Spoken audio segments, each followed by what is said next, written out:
Hai guys, selamat berjumpa kembali pada channel novel populer viral yang keren ini. Saat ini admin akan menghadirkan sebuah novel yang viral dengan alur cerita yang sangat menarik dan seru, yang berjudul Kaisar Agung Seni Bela Diri.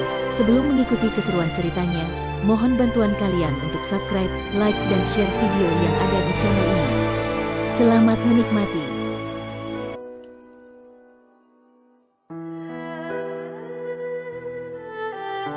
Kaisar Agung Seni Bela Diri, Bab 48. Melalui vena kehidupannya, Xiu dapat merasakan bahwa tetua dari divisi non-inti ini sedikit lebih lemah daripada Fei Chen dan Ouyuan. Xiu menebak hal itu mungkin karena dia berada pada tahap awal dari tingkatan pemurnian ilahi. Hanya saja, Xiu tidak yakin dia berada di level apa. Kesembilan level tingkatan dibagi secara detail. Level pertama hingga ketiga merupakan tahap awal, level keempat hingga keenam merupakan tahap menengah, level ke-7 hingga ke-9 merupakan tahap lanjutan, dan level lainnya adalah tahap puncak. Level ketiga ke keempat, level ke-6 ke ke-7, dan level ke-9 ke puncak tingkat ke-9 merupakan daerah aliran sungai. Ada perbedaan kekuatan yang besar di antara ketiga loncatan level tersebut. Di dalam alam laut energi, level ketiga tingkatan lautan energi memiliki bentuk kabut yang sama dengan energi vital di level pertama atau kedua tingkatan lautan energi. Akan tetapi, energi vital di level ketiga tingkatan lautan energi jauh lebih kuat. Begitu seseorang melangkah ke level keempat tingkatan lautan energi, kabut energi vital akan berubah menjadi cairan. Ini tentu merupakan perubahan yang besar. Oleh karena itu, level keempat tingkatan lautan energi merupakan tahap menengah tingkatan lautan energi, dan level ketiga hanya bisa menjadi puncak tahap awal. Guru besar bela diri jarang ditemukan di Kabupaten Naga Awan, tetapi sering ditemukan di divisi non-inti Gerbang Kebebasan di Kabupaten Naga Awan. Tetua manapun dari divisi non-inti setidaknya merupakan guru besar bela diri tingkatan pemurnian ilahi. Seorang kultivator di puncak level ke-9 pemurnian ilahi seperti Fei Chen, kepala divisi non-inti, juga dikenal sebagai guru besar bela diri. Sementara itu, Xiu pernah mendengar dari Meng Yao tentang divisi inti Gerbang Kebebasan bahwa semua murid di divisi inti berada di tingkatan bawaan, para pelindung berada di tingkatan pemurnian ilahi, dan hanya para kultivator di tingkatan raja yang bisa menjadi tetua. Tetua mengajari mereka beberapa keterampilan dalam seni bela diri, serta petunjuk praktis dan pantangan saat mempraktikkan teknik kultivasi internal. Sebagai guru besar bela diri di tingkatan pemurnian ilahi, pria tua itu sangat berpengalaman. Dia juga memperkenalkan beberapa keterampilan pertahanan dan keterampilan melarikan diri saat bertarung melawan binatang iblis. Sebagian besar murid non-inti relatif muda, dan keterampilan dasar semacam ini sangat praktis untuk digunakan.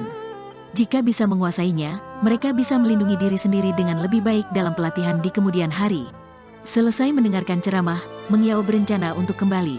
Aku mencapai alam laut energi 4 tahun yang lalu, tetapi tidak bisa melanjutkan latihan dan meningkatkannya karena meridian api di dalam tubuhku. Sekarang meridian api telah menghilang, dan aku harus mulai berlatih dengan keras. Meng Yao mengucapkannya sambil tersenyum. Kemudian, dia mengedipkan mata kepada Xiu dan menggodanya. Aku lebih tua darimu, karena itu basis kultivasiku tidak mungkin lebih rendah daripadamu. Meng Yao tidak pernah menunjukkan basis kultivasinya di depan Xiu.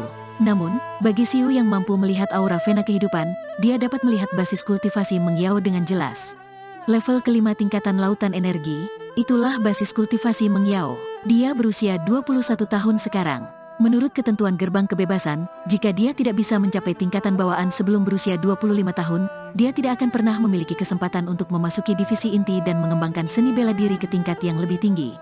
Namun, ayahnya adalah kepala divisi non-inti. Selama basis kultivasinya tercapai, dia bisa memasuki pavilion kebebasan dan memilih seni bela diri apapun yang diinginkan. Xiu juga pernah mendengar tentang masa lalu Meng Yao di divisi non-inti. Sepertinya dia telah mencapai alam laut energi pada usia 10 tahun.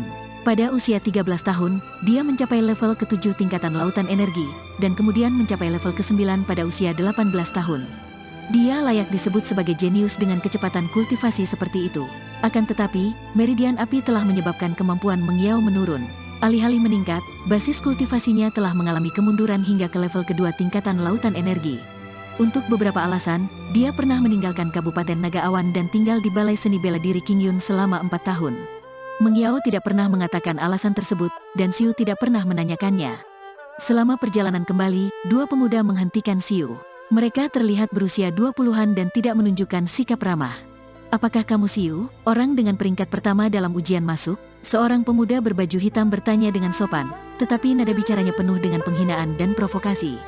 Xiu mengernyit dan menjawab, ada apa? Tidak jauh darinya, ada seorang pemuda berbaju putih yang terlihat arogan. Dia bahkan tidak menatap Xiu. Tidak ada masalah penting. Aku kemari untuk memberitahumu agar tidak terlalu dekat dengan Nona Lu di masa mendatang, ucap pemuda berbaju hitam sambil tersenyum. Xiu tampak acuh tak acuh ketika mendengar ucapan pemuda tersebut. Dia telah menduga bahwa dirinya pasti akan menjadi sasaran kritik publik di dalam divisi non-inti karena Meng Yao. Beberapa hari yang lalu, dia mengikuti pelatihan tertutup. Begitu dia keluar, seseorang datang kepadanya. Itu bukan urusanmu, ujar Xiu tanpa ekspresi. Sama seperti balai seni bela diri, para murid dari divisi non-inti gerbang kebebasan tidak dilarang untuk bertarung. Jadi, wajar bagi yang kuat untuk menindas yang lemah. Jika mereka memiliki dendam yang mendalam terhadap satu sama lain, mereka dapat mengajukan permohonan untuk bertarung di arena kematian, dan pelaksana divisi non-inti dapat bertindak sebagai juri. Selain itu, para murid tidak akan bertanggung jawab atas apapun, bahkan jika mereka membunuh lawan. Brengsek, kamu sangat sombong. Senyum di wajah pemuda itu menghilang, dan dia berkata dengan dingin, jangan bangga kepada dirimu sendiri hanya karena kamu menduduki peringkat pertama dalam ujian masuk. Kamu hanya berada di level kedua tingkatan lautan energi, dan merupakan level terendah di antara murid non-inti lainnya. Xiu mencibir menyeringai dengan ekspresi dingin. Kamu hanya berada di level ke-6 tingkatan lautan energi, dan kamu juga bukan siapa-siapa di divisi non-inti. Melalui aura vena kehidupannya, Xiu dapat dengan mudah mengetahui bahwa pemuda berbaju hitam itu berada di level ke-6 tingkatan lautan energi. Bagi kultivator seni bela diri lainnya yang berada pada tahap awal tingkatan lautan energi, level ke-6 tingkatan lautan energi sangat sulit untuk dicapai. Namun, Xiu tidak menganggapnya serius karena dia pernah membunuh seseorang di level ke-7 tingkatan lautan energi ketika dia mencapai alam laut energi.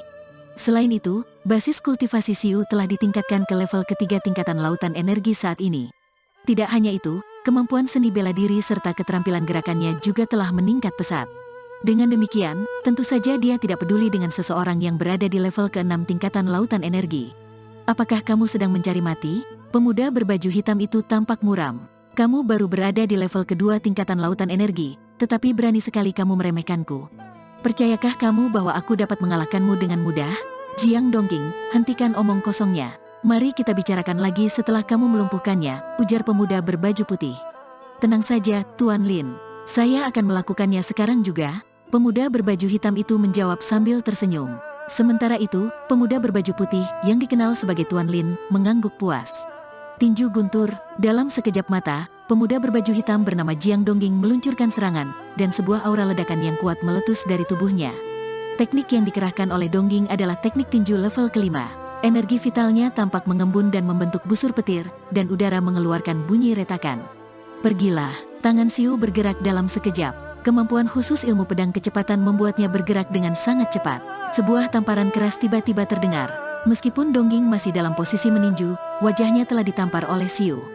Tamparan tersebut mengakibatkan tubuhnya berputar dan melayang ke belakang. Sungguh kecepatan yang luar biasa. Apakah dia Xiu yang menempati peringkat pertama dalam ujian masuk tahun ini? Dia terlihat hebat sesuai dengan reputasinya. Murid-murid non-inti lainnya yang berada di sekitar berhenti untuk menonton dan berbisik kepada satu sama lain. Pemuda berbaju putih yang dipanggil sebagai Tuan Lin juga tercengang. Ekspresi wajahnya tampak muram. Dia mengira Xiu hanya berada di level kedua tingkatan lautan energi dan dapat dikalahkan dengan mudah oleh Dongqing yang berada di level ke-6 tingkatan lautan energi. Akan tetapi, dia tidak menyangka adegan seperti itu akan terjadi. Dongqing ditampar, tetapi ekspresi Xiu tidak berubah sama sekali. Dia terus berjalan dan bergerak maju. Berhenti, seru pemuda berbaju putih itu dengan marah. Namun, Xiu menutup telinga terhadap seruannya dan tidak berniat untuk berhenti. Seberkas cahaya pedang yang terang muncul. Pemuda berbaju putih itu kesal dengan sikap Xiu kepadanya. Energi vitalnya mengembun menjadi pancaran pedang dan bergegas menuju ke arah Xiu. Gerakan naga menjulang. Xiu bergerak ke samping dan meninggalkan seberkas bayangan di tempat. Kemudian, dia mengepalkan tinjunya dan cahaya energi vital menyembur keluar seperti gelombang yang mengepul. Alis pemuda berbaju putih itu terangkat. Dia tidak menyangka bahwa Xiu Wang berada di level kedua tingkatan lautan energi, begitu kuat ketika menggunakan keterampilan gerakan dan seni bela dirinya. Pemuda berbaju putih itu pun mundur beberapa langkah tanpa sadar setelah melakukan serangan telapak tangan dengan tangan kirinya yang telah mengumpulkan energi vital. Sialan, apakah orang ini monster? Bagaimana cara dia memaksa Jingyun hingga mundur? Kudengar dia masih berada di level kedua tingkatan lautan energi ketika mengikuti ujian masuk. Tapi fluktuasi energi vitalnya tadi sudah berada di level ketiga tingkatan lautan energi.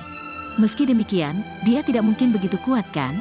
Jingyun berada di level ke-7 tingkatan lautan energi, dan ilmu pedangnya telah mencapai tingkatan kesempurnaan. Para penonton di sekitar berbisik, Siapapun dapat melihat bahwa Xiu berada di level ketiga tingkatan lautan energi dan Lin Jingyun berada di level ketujuh tingkatan energi. Secara logika, bahkan jika ada belasan kultivator seni bela diri level ketiga tingkatan lautan energi yang bekerja sama untuk melakukan pertarungan, mereka bukanlah tandingan Jingyun. Akan tetapi, Jingyun telah dipukul mundur oleh Xiu saat ini. Jika tidak melihatnya dengan mata kepala sendiri, tidak akan ada orang yang mempercayai hal ini. Wajah Jingyun tampak cemberut ketika mendengarkan obrolan para murid non-inti lainnya. Jingyun adalah tokoh terkenal di antara murid-murid non-inti. Dipukul mundur oleh Xiu merupakan sebuah penghinaan besar baginya. Saat ini, Dongging yang baru saja ditampar oleh Xiu datang mendekat. Wajahnya tampak muram dan tatapan matanya penuh kebencian. Keduanya telah berencana untuk memberi pel ajaran kepada Su kali ini, agar dia tidak berani lalu dekat dengan Meng Yao, namun, mereka sama sekali tidak menyangka bahwa mereka akan dipermalukan seperti ini. Apa? Kamu tidak bisa mengalahkanku sendirian, apakah kalian ingin melawanku secara bersamaan? Cibir Xiu. Bajingan, aku akan membunuhmu. Dongging meraung dan bergegas ke arah Xiu. Dengan kilatan energi vital, dia mengerahkan pukulan yang kuat. Matanya tertuju pada tangan Xiu. Setelah apa yang baru saja terjadi, dia tahu bahwa Xiu akan menyerang dengan kecepatan tinggi, karena itu dia meningkatkan kewaspadaannya. Namun, sebelum bisa mendekati Xiu, benturan kuat menghantam dada Dongging. Aku tidak melihat dia menggunakan tangannya. Tubuh Dongging melayang keluar sekali lagi, dan matanya terbuka lebar. Dia memuntahkan seteguk darah, lalu terjatuh ke tanah. Baru pada saat itulah dia menyadari bahwa Xiu tidak menggunakan tangannya, melainkan menendangnya dengan kaki. Semua jenis seni bela diri di dunia dapat ditangkal dengan serangan cepat. Kelebihan Xiu tidak hanya pada kecepatannya yang tinggi, tetapi juga kemampuannya untuk melihat kelemahan Dongging, kemudian mengalahkannya dengan satu pukulan. Ada apa dengan Dongging? Kenapa dia memprovokasi Xiu? Meskipun dia berada di level ke-6 tingkatan lautan energi, dia dikalahkan oleh Xiu begitu saja. Ini sangat memalukan. Mendengar obrolan orang lain, wajah Dongging memerah dan pingsan karena marah. Saat ini, aura di sekitar tubuh Jingyun mulai menyebar dan terasa dingin. Xiu, aku akan membuatmu menderita. Meskipun ada aturan bahwa murid dari sekte yang sama tidak boleh saling menyakiti, ketika melumpuhkan lawan, mereka hanya akan dihukum. Oleh karena itu, Jingyun tidak merasa takut dan mulai memiliki niat jahat. Hentikan omong kosongmu. Xiu tidak menganggapnya serius. Aku ingin menantangmu. Apakah kamu berani melawanku di arena kematian? Jingyun benar-benar kesal dengan Xiu dan berteriak kepadanya. Apakah kamu yakin ingin melawanku di arena kematian? Tanya Xiu sambil menyipitkan matanya. Arena kematian adalah tempat bagi murid non-inti untuk menyelesaikan dendam pribadi mereka. Begitu mereka menginjakan kaki di atas arena, salah satu pihak harus mati kecuali pihak lain bersedia melepaskannya. Dengan berkata seperti itu, Jingyun hendak membunuh Xiu. Jika seseorang ingin membunuh dirinya, tentu saja Xiu juga akan memiliki niat membunuh. Dia akan memiliki masalah tak berujung jika membiarkan Jingyun pergi kali ini. Xiu paham bahwa di dunia di mana yang kuat memerintah dan berkuasa, dia tidak boleh menunjukkan belas kasihan. Berani atau tidak, ucap Jingyun dengan agresif. Kenapa tidak? Xiu mengangguk tanpa ragu. Qiuan memberitahunya bahwa dia hanya pantas mendapatkan Meng Yao jika berhasil menjadi murid non-inti terbaik sebelum berusia 18 tahun. Oleh karena itu, Xiu tahu bahwa dirinya harus bertarung saat berkultivasi di divisi non-inti. Seseorang tidak mungkin menjadi pejuang tangguh hanya dengan melakukan pelatihan tertutup, melainkan dengan memenangkan satu persatu pertarungan. Ini adalah takdir yang tak terelakkan bagi setiap orang yang ingin menjadi kultivator yang kuat.